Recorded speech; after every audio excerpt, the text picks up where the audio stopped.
Today I'm going to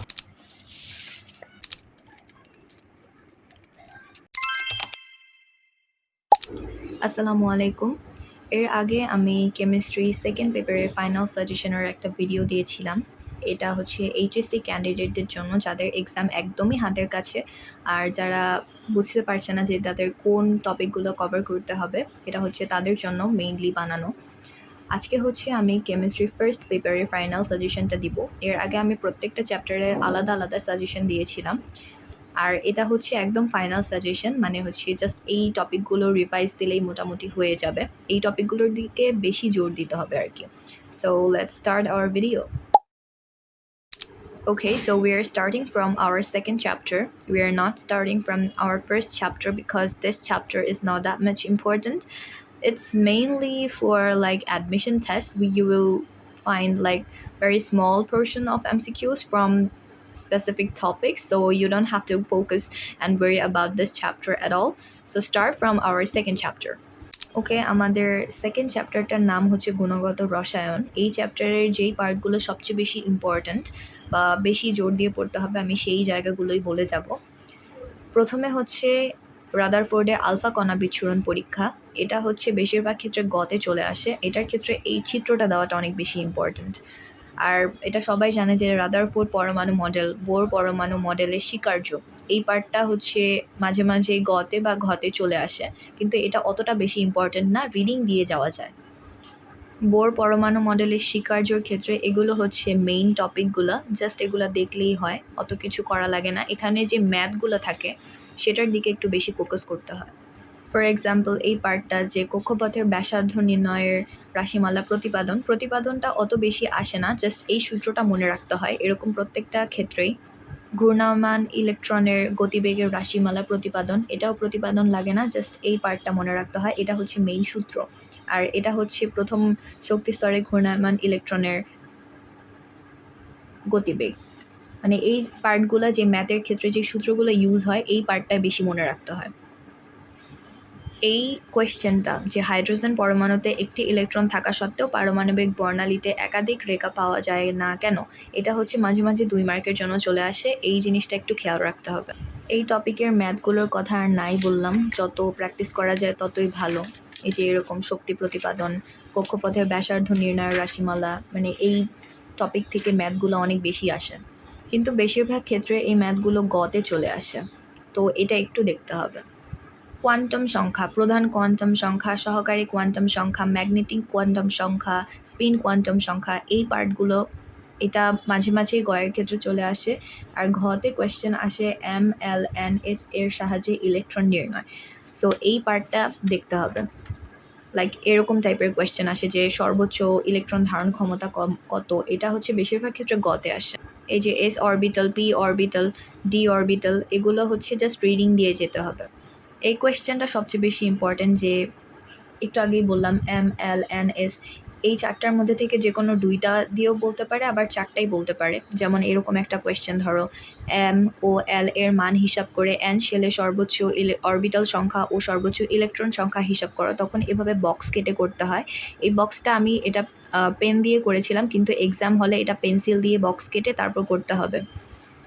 Aufbau নীতি, এটা হচ্ছে ক্লাস 9-10 আমাদের পড়ানো হয়ে থাকে, ওইটা অত বেশি ইম্পর্টেন্ট না, কিন্তু হুন্ডের নীতিটা একটু ইম্পর্টেন্ট। হুন্ডের নীতিটা দেখতে হবে। পলির বর্জন নীতি, এটা থেকেও মাঝে মাঝে কোয়েশ্চেন চলে আসে। কোয়েশ্চেনটা এরকম চলে আসে যে ক্রোমিয়ামের সর্বশেষ ও সর্ববহিস্থ ইলেকট্রনের উপর পলির বর্জন নীতির প্রয়োগ দেখাও, এভাবে কোয়েশ্চেনটা চলে আসে। আর এই চার্টটা এটা হচ্ছে বইয়ের মধ্যে ভালো মতো লেখা থাকে, কেউ যদি চাও তাহলে এভাবে জাস্ট বক্স করেও করা যায়। এটা হচ্ছে গামা রে, এক্স রে, আলট্রাভায়োলেট রে, ইনফ্রারেড, তারপর মাইক্রোওয়েভ, এগুলো হচ্ছে প্রত্যেকটা আলোর যে ব্যবহার, এটা হচ্ছে মাঝে মাঝে চলে আসে। শিখা পরীক্ষা, এটা মাঝে মাঝে গতেও আসে ঘতেও আসে। দ্রাব্যতার ম্যাথের কথা আর নাই বললাম, কারণ এটা হচ্ছে সবচেয়ে বেশি ইম্পর্ট্যান্ট পার্ট। এটায় গ ঘ মাস্ট আসে কোয়েশ্চেন, সবসময় এই পার্টটার দিকে একটু বেশি জোর দিতে হবে। আর এই পার্টটা থেকে যদি আনসার করতে পারো আর যদি ম্যাথ ঠিক হয় তাহলে ফুল মার্ক আসে। সো এটার দিকে একটু বেশি ফোকাস করবা। আর এটার ক্ষেত্রে হচ্ছে বেশিরভাগ ক্ষেত্রে এই টাইপের কোয়েশ্চেনগুলোই আসে যে কোনো অধক্ষেপ পড়বে কি না, KSP নির্ণয় করো, KIP নির্ণয় করো, তারপর হচ্ছে দ্রব্যতা পরিবর্তন হবে কি না, তারপর মোল লিটার ইনভার্স 1, GL ইনভার্স 1 এককে প্রকাশ করো, এই টাইপের কোয়েশ্চেনগুলো আসে। আর আরেকটা কোয়েশ্চেন আসে ঘয়ের ক্ষেত্রে বেশিরভাগ ক্ষেত্রে যে ক্যাটায়ন অ্যানায়ন শনাক্তকরণ, বিভিন্ন ক্যাটায়ন অ্যানায়নগুলো দেওয়া থাকে, এই ক্যাটায়ন অ্যানায়নগুলো সবচেয়ে বেশি সংখ্যকবার আসে। সো এই পার্টটার দিকে একটু ফোকাস করতে হবে। আর ক্যাটায়ন অ্যানায়ন শনাক্তকরণের ক্ষেত্রে সচরাচর এই টাইপের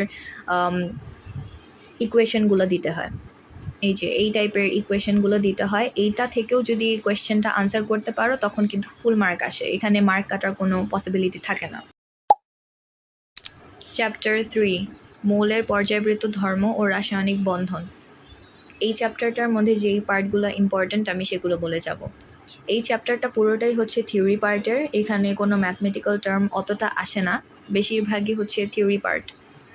এই কোয়েশ্চেনটা অনেকবারই আসে, এটা বেশিরভাগ ক্ষেত্রে গতে চলে আসে যে অ্যালুমিনিয়াম ক্লোরাইড ডাইমার গঠন করে না কেন, এটার ক্ষেত্রে এই চিত্রটা দিতে হয়।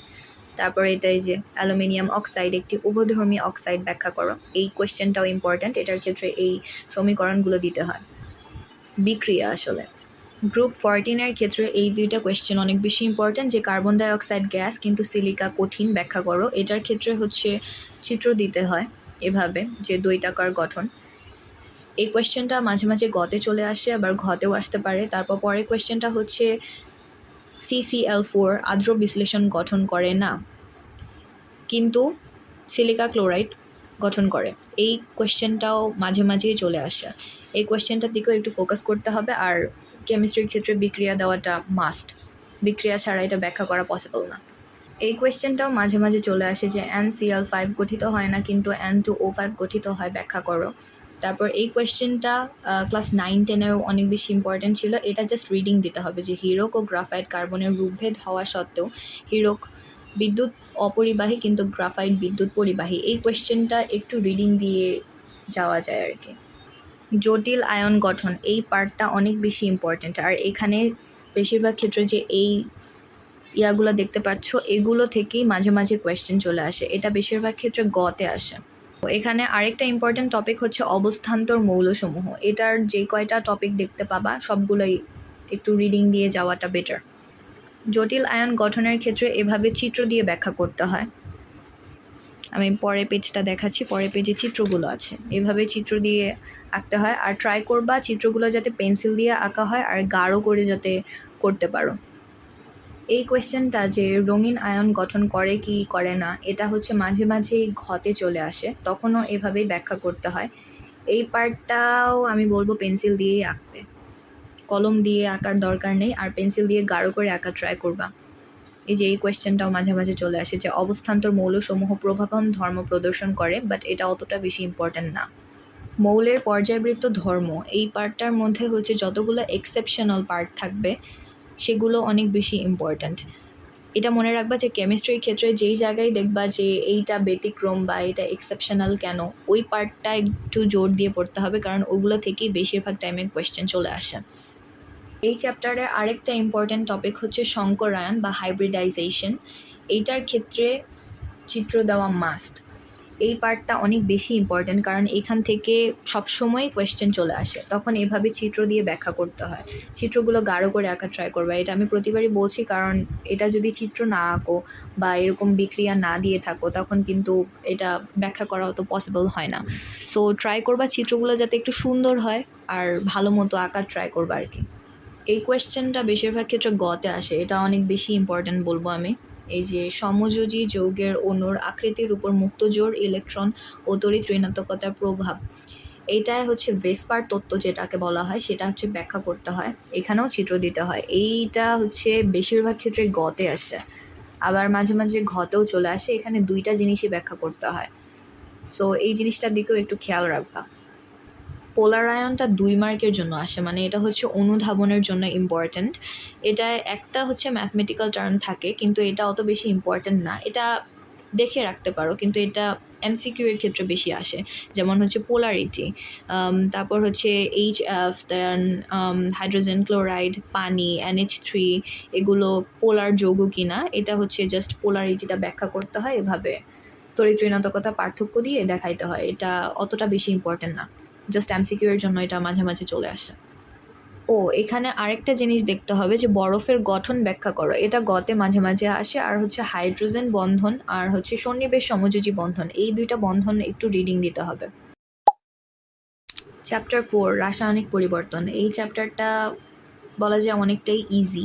এই চ্যাপ্টারটা যদি আনসার করতে পারো ভালো। এটা যেই পার্টটা সবচেয়ে বেশি ইম্পর্ট্যান্ট সেগুলোই আমি বলে যাব। লা শাতেলিয়ারের নীতি, এটা গতে বেশিরভাগ ক্ষেত্রে চলে আসে। লা শাতেলিয়ার নীতি এটা আমাদের ক্লাস 9-10-এও করানো হয়, মানে এসএসসি লেভেলে। সো এটা আমার মনে হয় না কারো প্রবলেম হওয়ার কথা।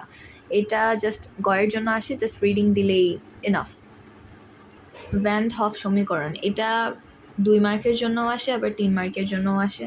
এটা অনেক ইজি একটা কনসেপ্ট, এটা জাস্ট একটু চোখ বুলিয়ে গেলেই I think it's enough for you guys.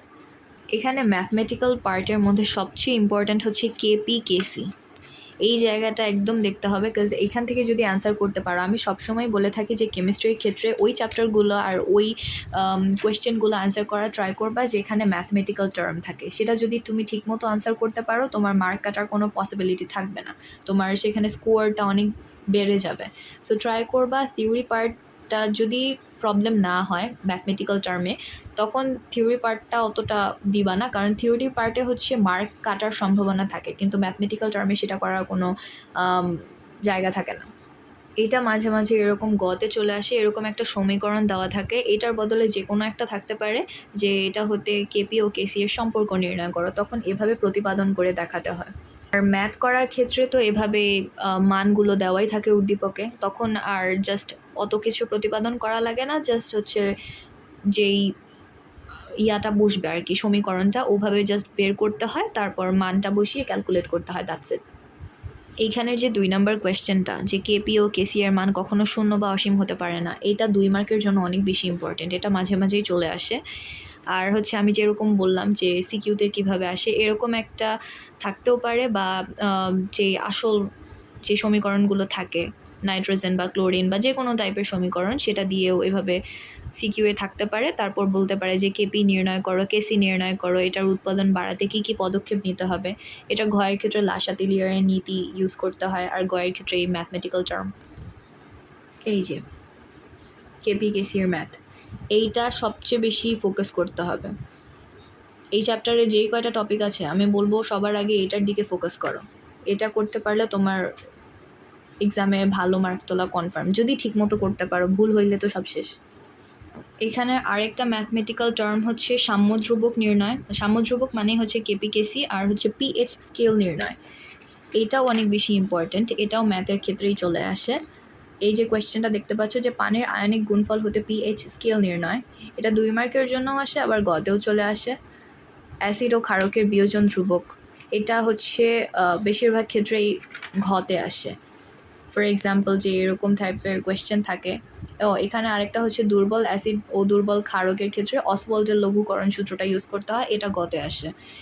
আর কোয়েশ্চেনটা এরকম টাইপের থাকে সিকিউ, মানে এরকম কয়েকটা পাত্র দেওয়া থাকে, 4টাও থাকতে পারে, 5টাও থাকতে পারে, 3টাও থাকতে পারে, এটা হচ্ছে এক্সামিনারের উপর ডিপেন্ড করবে। বলবে যে পিএইচ নির্ণয় করো, তখন এভাবে পিএইচ নির্ণয় করতে হবে, আর যখন দুর্বল অ্যাসিড থাকবে তখন অসওয়াল্ডের লঘুকরণ সূত্র ইউজ করতে হবে। বাফার দ্রবণ মাস্ট, পিএইচ যদি গতে আসে বাফার দ্রবণ আসবে ঘতে। যারা কোয়েশ্চেন ব্যাংক অ্যানালাইসিস করো, কোয়েশ্চেন ব্যাংক বলতে যে বোর্ডের এমসিকিউ বা বোর্ড কোয়েশ্চেনগুলো যারা বেশিরভাগ ক্ষেত্রে সলভ করো, তারা এটা খেয়াল করবা যে এই টাইপের কোয়েশ্চেনগুলো বেশিরভাগ ক্ষেত্রে আসে, বেশিরভাগ সিকিউতে এই টাইপের কোয়েশ্চেনগুলাই চলে আসে। সো এই পার্টটা একটু খেয়াল করতে হবে। এই যে গতে এরকম কোয়েশ্চেন আসবে যে পিএইচ নির্ণয় করো, আর ঘতে আসবে বাফার দ্রবণ, এটা হচ্ছে অনেক কমন একটা কোয়েশ্চেন। আর আরেকটা আসে যে অ্যাসিড বা ক্ষার যোগ করলে পিএইচের মানে কোনো পরিবর্তন হবে কিনা, এগুলো হচ্ছে একদম কমন টাইপের কোয়েশ্চেন। আমাদের লাস্ট যেই চ্যাপ্টার 5, এই চ্যাপ্টারটার একদম কমন হচ্ছে কমন টপিক যেটা মল্ট ভিনেগার প্রস্তুতির ধাপসমূহ আর ভিনেগার দ্বারা খাদ্য সংরক্ষণের কৌশল ও গুরুত্ব।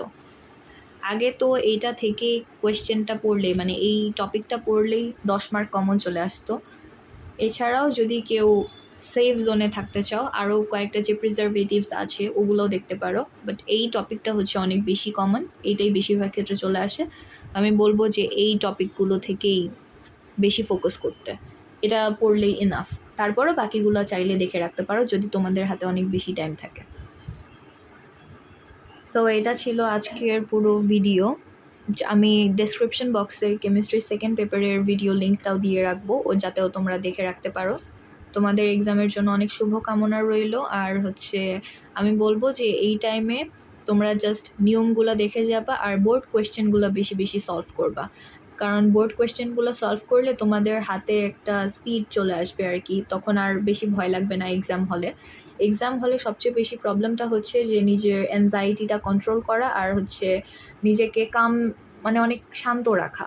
সো এই জিনিসটা যদি করতে পারো, নিজেকে শান্ত রাখতে পারো, আর যখন দেখবা যে তুমি যেটা করে গেছো সেগুলো সবগুলোই তোমার এক্সামে কমন আসছে, তখন নিজের কাছেই ভালো লাগবে। সো আমি বলবো যে প্রথম থেকেই সব কিছু প্র্যাকটিস করে যাওয়া অনেক বেটার, যাতে এক্সাম হলে তোমার এমন কোনো কোয়েশ্চেনের সাথে এনকাউন্টার না করতে হয় যেটা তুমি এর আগে কখনো করো নাই।